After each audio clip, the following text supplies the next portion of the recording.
I am not going to drive this every day. It was, and I just, it was one of the worst experiences of my life. Then I get there and it was a group interview. You ever been on one of those? Everybody's sitting No. in, yeah, they herd all these people into a room, and it's like for, I think it was like a scam for like insurance or something like that, but they herd all these people in the room, and it on purpose, it's so that they sift people out. So if there's 20 people there, they probably expect like 5 people to stay, and then one maybe they'll hire. So it was a really bad deal, but oh my gosh, yeah, Solon is way out there. And now that I just so far. I don't care where you It is. live. I don't care where you live, Todd. I think it's going to be far. I feel like you could live in Solon and it's still It's going to still be. be far. Did you find the boots? Did you get them? Yes, and All what right. was funny is because I'm a little bit ornery. We went in and she had tried these ones on, and the funny part is it was literally at a store about a mile from my house. We ended up going to, Oh, man. and after we just traveled to the end of the world and back, um, but she got them and they price match, and I made the mistake. I pulled the shoe up, and it was like $35 cheaper on this website. And the goofy thing is, it's the exact same shoe. There's 3 different colors to this shoe, and the guy goes, "Well, this color is $75." And I'm like, and she just bought them, and we laughed. And I go, "What'd you do that for?" And I said, "You didn't like the white one." She goes, "Well, yeah, but you made such a big deal because I was messing with a kid." And I said, "If you guys don't price match, you could count on me waiting for you in the parking lot." The Oh, sales kid, he was just being goofy and stuff. So we're sitting there, and I said, "That's just silly. Go back in there." I said, "It's $35 difference," and she made me do it. oh, She goes, "You go back in." She handed me her. I had her card, her bank card. She goes, "You go back in and do it." oh, And I I don't said, blame her. "Well, if the cops show up, just go." And she goes, "Oh my God." Her face was all red. But it was, like I said, it's these fun Yeah. times that you got to make the best out of every situation, no matter what it is and how goofy it is. Um, Life's too short, and It, it's so fun if you make it that way. yeah.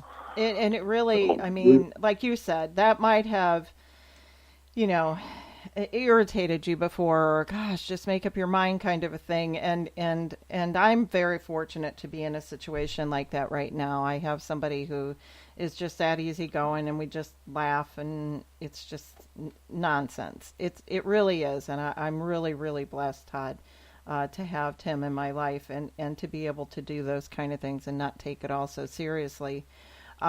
I think that once you're brought to where, and we all have different thresholds, but I think when you're brought to perhaps where you were, where, you and I mentioned this a little bit, you're, I would imagine you're just happy to be going around in a car looking at shoes because you were in that body cast, for God's sakes. And those well, appreciative things. I'm still sore when I walk, but I'm glad to be walking. Like yesterday, I came up to the top of the stairs at work and I held my hands up and I go, "Look, no hands." I stay real close to the rail, but I'm trying to build up mhm. the muscle in my leg because I completely lost that. In 8 weeks, it just, you're my age and it just goes to. And so I go, "Look, no hands." And they go, "What are you talking about?" And I go, "I didn't have to hold on to the rail." I mean, I was so excited that I was getting the strength back in my legs. And it's those little There's things that we take for granted. A flight of stairs. Oh yeah, I got a story about that in which I did not look at it that way because I was after the accident happened, and you talk about God putting people in your life when you need them the most. You Hmm. don't want them there, but when you need them the most, and that's how I met her. But I'll get to that at a later date. I was in a nursing home, and I was just learning how to walk again and trying to get some strength in my leg because, like you said, it doesn't matter your age. Your muscles can atrophy in 6 to 8 weeks. Yeah. You know, and it would take long to lose all that. And I told you that they used to bring a meeting up to me up at the nursing home too. Anyway, I said, check this out. And I got up and I stopped my wheelchair because I was in a wheelchair for a long time. And I got out of my wheelchair and I took like 10 or 12 steps and I was hanging onto the rail and walking. Well, a friend of mine was filming it when I was doing it, and he put it on Facebook. And I was so pissed, it wasn't even funny. I was so angry. And nobody could understand why. I was like, Todd, you don't understand what you come back from, and you're walking again. Yeah. Here all along, when I got down to the root of it, you know what it was? I didn't want people to see me crippled. And it was this overwhelming feeling of me looking at it from a negative side. It was all about me again. I was going back to selfish and self-centeredness. Yeah. I was going back to the root of my problem, which has always been there, because I didn't want you to look at me like that. My perception. My perception of how you viewed me. That's not the Todd that we did before you got hurt. I was able to run up to a wall and put my foot against it and do a backflip right before I got hurt, and now I can't walk. Right. Well, and I wanted to make it all about me. But and that was wrong. In the meantime, I remember seeing those shots and pictures and things, and I was like, oh my God, so inspired by it. Like this, that made you. You know, we take for granted the strength that our body already has and that you can put your foot up and do the flip and everything. This made you so much stronger because there's that, this isn't just your physicality of being able to do a backflip. This is the mental, even desire to want to do that. I remember after Mom had her surgery, she had double bypass surgery. And I remember for some reason, I don't know if it's, I remember them saying that because of women's breasts, that when they get this double bypass surgery, I mean, they're literally cutting into your chest and stuff, that women suffer a little bit of a depression afterward. Men can get up and start walking around, you know, but Mom, she got sad. And she was supposed to walk, you know, little baby steps. She was supposed to walk around the house, out, you know, okay, get up and walk around the house, get up and walk around outside, start going for walks, and she was so sad. She was, and at the risk of sounding, she was heartbroken. Like she would tell me, she said it's like she was afraid and that it still hurt, and but it ached because she really had heartache, and she went to the doctor, and he said, you either get your ass outside and start walking, or you will die. What was the surgery for? Yeah. He said, because you're going to die of, you know, not moving, and your body is going, and you're not going to have any quality of life.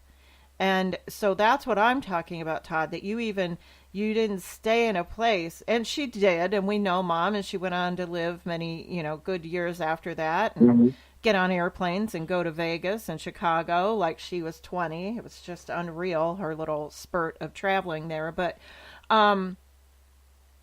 she went through that. And I can't even imagine, just like you just said, and it is self-awareness and self-centered, however you want to say it, but we're in charge of our temples, Todd. So I completely understand because you were that strong, because you had, you know, it's like you said the last time you were on. Okay, thanks. I got sober. Now this.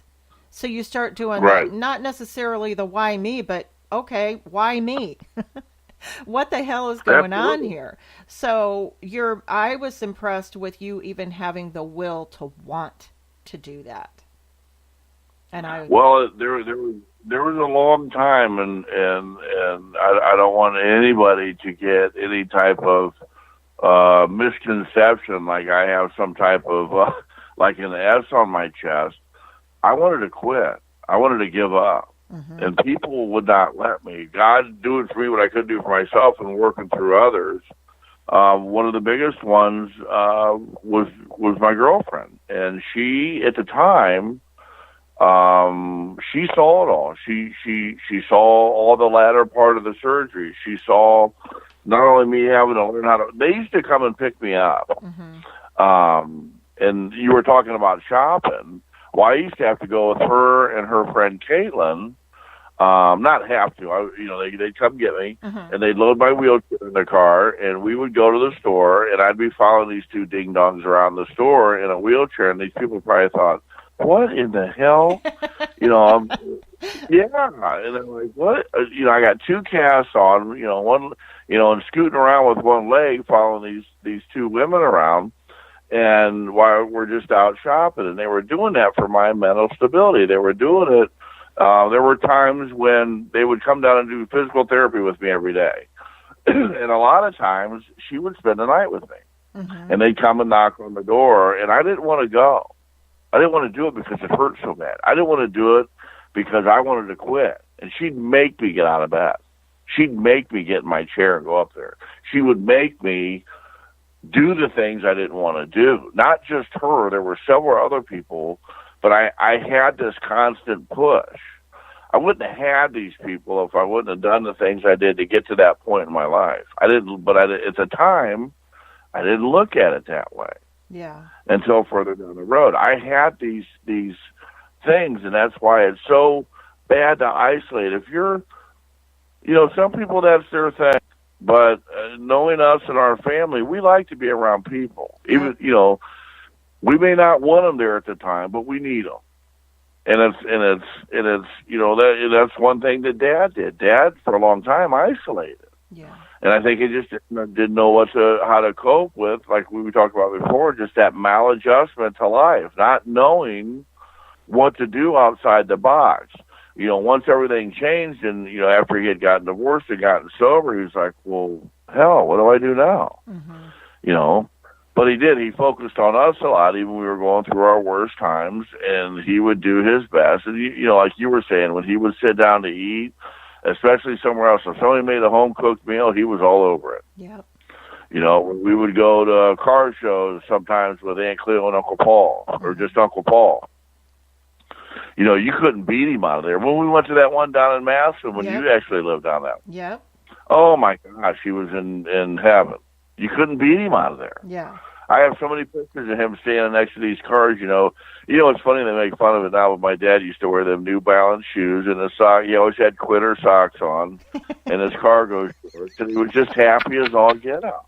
He did have a style.